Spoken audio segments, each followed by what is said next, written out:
Hello दोस्तों, मेरा नाम प्रशांत है। ये मेरा छोटा भाई निशांत। इस वीडियो में हम लोग मेल पैटर्न हेयर लॉस, जिसे साइंटिफिक टर्म्स में एंड्रोजेनिक एलोपेशिया भी कहते हैं, इसके बारे में डिस्कस करेंगे और इसके ट्रीटमेंट के लिए यूज होने वाली सबसे कॉमन दो मेडिसिन मिनॉक्सिडिल और फिनास्टेराइड, इसको हमने अभी इनिशियली यूज करना शुरू किया है, उसके एक्सपीरियंस के बारे में आपको बताएंगे।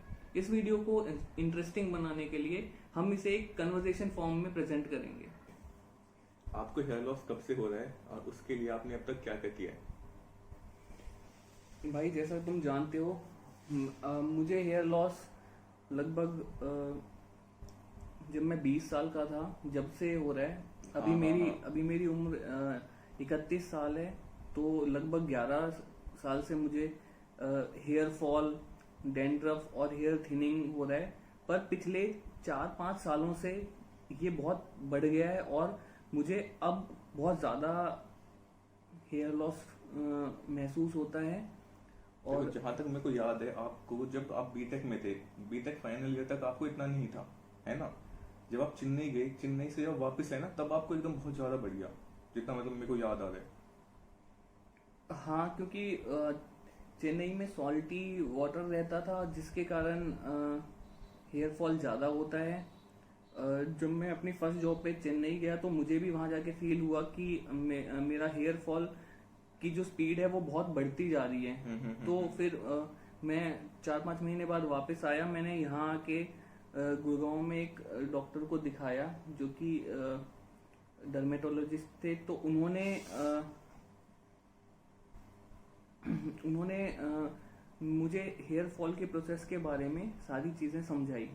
उन्होंने मेरा एक ब्रीफ चेकअप किया और उनको एग्जामिनेशन के बाद उन्होंने बताया कि हेयर फॉल के कई सारे कारण हो सकते हैं, जैसे कि डैंड्रफ अगर बहुत ज्यादा हो तो हेयर फॉल एक्सेसिव हो सकता है, न्यूट्रिशन डेफिशिएंसी की वजह से भी ज्यादा हो सकता है, एक जेनेटिक रीजन है कि अगर उन्होंने, आप भी दोस्तों अगर किसी डॉक्टर के पास जाएंगे तो वो आपसे भी ये क्वेश्चन पूछ सकते हैं कि आपके पैटर्नल और मैटरनल साइड पे लोगों के बाल कैसे हैं, मतलब आपके पापा की फैमिली में और आपकी मम्मी के साइड पे आपके मामा लोगों में कैसे हैं। मेरे यहाँ पे दोनों में ही कम बाल हैं। मतलब आप देखेंगे तो मेरी फैमिली में और मेरे मामा की फैमिली में ज्यादातर लोग के अर्ली एज पे बाल गिरने शुरू हो जाते हैं और ये भी एक इसका कारण था। उन्होंने कहा कि डेफिनेटली आपको एंड्रोजेनिक एलोपेशिया है, जिसे मेल पैटर्न बॉल्डनेस कहते हैं।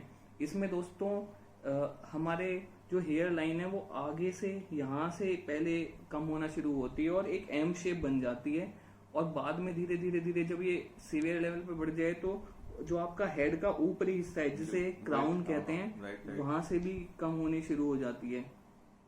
तो डॉक्टर ने मुझे इसके बारे में समझाया और डॉक्टर ने उस टाइम पे मुझे दो मतलब ऑप्शन दिए कि या तो मैं मिनॉक्सिडिल और फिनास्टेराइड के कॉम्बिनेशन का एक ट्रीटमेंट है जो कि यूएस एफडीए अप्रूव्ड है, जो एक ग्लोबल सॉल्यूशन है कि मोस्टली 90% लोगों को वो फायदा करता है, या तो मैं लाइफ लॉन्ग मिनॉक्सिडिल और फिनास्टेराइड को यूज करूं या मैं हेयर ट्रांसप्लांट के लिए जाऊं। उस टाइम पे मैं हेयर ट्रांसप्लांट के लिए जाने में बिल्कुल भी कंफर्टेबल नहीं था, क्योंकि मैं एक नॉन सर्जिकल मेथड पे ज्यादा बिलीव करता हूं। सर्जरी के नाम से आप लोग जैसे जानते हैं दोस्तों, बहुत डर जाते हैं। जनरल एक ना अप्रोच होती है कि यार हमको पता चले ना कि सर्जरी का नाम सुन के वैसे डर लगता है, तब शायद इतना हेयर ट्रांसप्लांट का सुना भी नहीं था, अब ज्यादा हर क्लिनिक पे आ गया है ना, तो कॉस्टली भी था, तब काफी कॉस्टली भी होता था शायद। हाँ, उन्होंने मेरे को उस टाइम पे लगभग आपको अगर 1000 बाल लगवाने हैं तो उसकी कॉस्ट 1 लाख के अराउंड आएगी। तो आज से 5 साल पहले उन्होंने मुझे 1000 बाल का 1 लाख कॉस्ट बताया था, तो उतना मैं स्पेंड नहीं करना चाहता था। और दूसरा, मेरे को सर्जरी करानी भी नहीं थी। और फिर मैंने कुछ टाइम तक फिनास्टेराइड खा के देखी, मिनॉक्सिडिल मैंने फिर भी यूज नहीं की। मैंने कुछ टाइम पे फिनास्टेराइड खा के देखी, एक उन्होंने एंटी डैंड्रफ शैम्पू दिया था, वो यूज किया, और एक उन्होंने हेयर ग्रोथ के लिए मल्टीविटामिन आती है वो टेबलेट दी थी। तो उससे मुझे हेयर फॉल थोड़ा सा कम लगा और मुझे एक महीने यूज के बाद थोड़ा उनका फायदा होने लगा। पर जैसा आप जानते हैं हम लोग आलसी होते हैं, और थोड़ा सा कुछ फायदा दिखने लगे तो फिर हम उस चीज को स्टॉप कर देते हैं। तो मैंने 1-2 महीने में उनका फ्री ट्रीटमेंट स्टॉप कर दिया, और मेरा डैंड्रफ भी कम हो गया, बाल भी झड़ने थोड़े कम होने लगे। तो उसके बाद मैंने इस पे ज़्यादा ध्यान दिया नहीं। बट अब 1-2 साल से ये बहुत ही ज़्यादा होने लगा है, और आप जैसे कि देख सकते हैं मेरे हेयर डेंसिटी बहुत कम हो गई है। और ये मेरा छोटा भाई मेरे से 2 साल छोटा है, इसको भी सेम मेरे पैटर्न पे ही हेयर लॉस हो रहा है, और इसकी भी डेंसिटी अब कम होने लगी है। यार मैं आपको अपना स्टोरी बताता हूँ कि मैं एक डॉक्टर हूँ, ठीक है, डेंटिस्ट हूँ टू बी पार्टिकुलर। कि मैंने पीजीआई रोहतक से अपना पोस्ट ग्रेजुएशन किया है। तो वहाँ काफ़ी फ्रेंड्स थे मेरे जो डर्मेटोलॉजी में अपना पीजी पोस्ट ग्रेजुएशन परस्यू कर रहे थे। तो तब वो मेरे को बोलते रहते थे कि यार दिखा ले, हम कुछ बता देते हैं। तो मैं इतना सीरियस नहीं लेता था, मैं कि हाँ यार ठीक है, देख लेंगे देख लेंगे देख लेंगे। तो मैंने भी मतलब सोच के ही चल रहा था कि यार भाई के भी जा रहे हैं, पापा के भी नहीं है, दादाजी के भी गए, ठीक है कुछ टाइम तक मेरे भी, मतलब कुछ भी कर लूँ मैं, ट्रीटमेंट नहीं होगा इम्प्रूवमेंट ना, क्योंकि वो जेनेटिक है कि ना, हम अपने हवा बैठा लेते हैं, या तो जेनेटिक है ये तो जाएंगे तुम ना, वो गिव अप एक एटीट्यूड आ जाता है कि यार तो कुछ हम कर नहीं सकते, जाएंगे। पर फिर अभी कुछ टाइम पहले मेरा एक फ्रेंड था, मैं उससे मिला तो उसका काफी कम था डेंसिटी। जब ना पहले उससे जब लास्ट टाइम मैंने उसको देखा था तो उसका काफी कम था, मतलब भाई जितना तो नहीं था पर भाई से थोड़ा सा ज्यादा था उसका उस टाइम, पर फिर भी मेरे से कम था। फिर मैंने यार, अब मेरे को कुछ टाइम पहले मिला वो, उसका वीडियो कॉल पे मैंने देखा, तो उसको उसकी काफी अच्छी मेरे को लगी यार, एकदम डेंसिटी बढ़ हुआ। तो मैंने तो पहला क्वेश्चन मैं कि भाई करा लिया ट्रांसप्लांट, हेयर ट्रांसप्लांट करा लिया होगा? उसने बोला ना ना यार, हेयर ट्रांसप्लांट नहीं कराया मैंने, ऐसे मिनॉक्सिडिल लगाई है और फिनेस्ट्रेड लिया है। तो फिर मेरे को सोचा यार, फिर मतलब लगा कि यार वो भी ये बोलता था, ये भी ये बोल रहा है, तो कुछ ना कुछ बात तो होगी। तो बीइंग अ डॉक्टर भाई, बिना सर्च करे तो हम कैसे लगा लें। फिर मैंने काफी सर्च किया, इसके बारे में पढ़ा, वीडियोस देखे काफी, जो एक्चुअली वीडियोस देखने के बाद जो लिंक वो शेयर करते हैं उन लिंक्स पे गया, फिर देखा मैंने कि यार ये क्या है, आर्टिकल्स ढूंढे। तो मेरे को पता चला कि एफडीए अप्रूव्ड सिर्फ 2 ही ड्रग्स हैं हेयर लॉस के लिए, एक है मिनॉक्सिडिल और एक है ये फिनेस्टेराइड, ठीक है।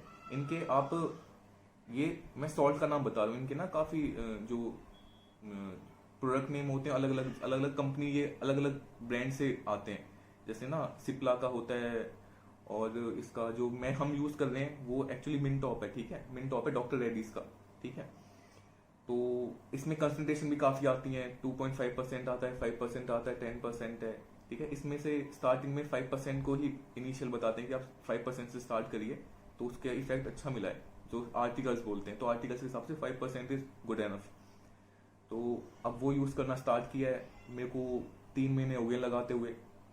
तो 3 महीने में मतलब ऐसा नहीं कहूंगा मेरे को बहुत ज्यादा फायदा हुआ है कि मेरी डेंसिटी बहुत ज्यादा बढ़ गई हो, या मेरे को बहुत, जहाँ एरियाज में बाल नहीं थे, जैसे हेयर लाइन मेरी थोड़ी रिसीड आपको दिखती होगी, यहाँ से थोड़ा सा पीछे है, ठीक है। तो ऐसे नहीं है हेयर लाइन में बाल अभी नहीं आए हैं, पर हाँ जो बीच में मेरे बाल ना कुछ कम, यहाँ से डेंसिटी मेरी कम हो गई थी, यहाँ से इस एरिया से यहाँ मेरे को डेंसिटी बढ़ी है, लगी है, थोड़े थोड़े बाल आने लग गए हैं, हेयर लॉस बंद हो गया है। कि ना जो बाल टूट रहे थे ना, कि जब हम शैम्पू कर लेते तो बाल दिखते थे कि वो जा रहे हैं, टॉवल में आ जाते थे, वो नहीं हो गए, मतलब वो काफी रिड्यूस हो गया हेयर लॉस। तो मतलब 80% हेयर लॉस कम हो गया है। थोड़े थोड़े बहुत छोटे छोटे बाल आने भी लग गए हैं, बहुत छोटे छोटे, यहाँ अभी वो आपको दिखेंगे नहीं ऐसे, ठीक है। मैंने भी फोटो लेके जूम करके देखे, बहुत थोड़े थोड़े आ रहे हैं, इतने नहीं कि मतलब सामने से देखें। तो 3 महीने मेरे को हो गए हैं, 1 महीने भाई को हो गया लगाते हुए।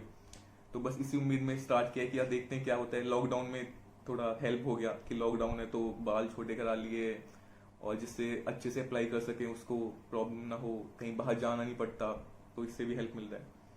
तो देखते हैं आगे क्या रहता है, जैसा भी होगा आपको अपडेट करते रहेंगे, अपनी अगली वीडियोस में बताते रहेंगे कि हमें कोई और प्रॉब्लम फेस कर रहे हैं, कि क्योंकि इसके ना कुछ साइड इफेक्ट भी बताए गए हैं। आर्टिकल जब पढ़ेंगे ना आप भी, मतलब सर्च करेंगे तो आपको पता चलेगा कि इन दोनों के ना थोड़े थोड़े साइड इफेक्ट्स भी होते हैं। तो वो होते नहीं होते, हमें होंगे नहीं होंगे, या हमें होते नहीं होते, वो आपको सब हम बताते रहेंगे अपनी नेक्स्ट वीडियोस में, आपको अपडेट करते रहेंगे। तो आप सब्सक्राइब कीजिए, लाइक कीजिए, और जैसी आपको नेक्स्ट वीडियो बनेगी आपको पता चल जाएगा, नोटिफिकेशन आपके पास आ जाएगी। बस अभी इस वीडियो में फिलहाल इतना ही। Thank you so much.